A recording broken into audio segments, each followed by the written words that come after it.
pretty good. God, that stench. Front that roadkill and that dumpster sticking some sick Aries. Sunday at City Hall.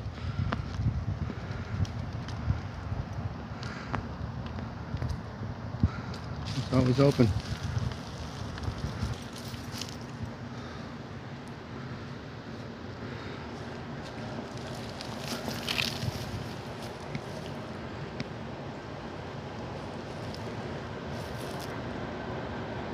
It's not relevant.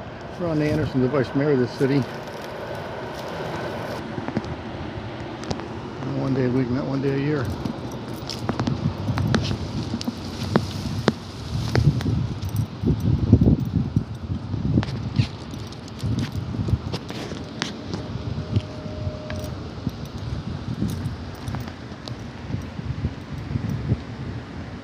Oh, it's Oz linen. There you go. Pulled in Villa just blasting it. Courtesy of Coral Gables leaders. That dumpster Harry's. The Coral Gables standard. This shithole. This toxic dumpster. This residential family neighborhood threat. Health, safety, and welfare in the city of 20.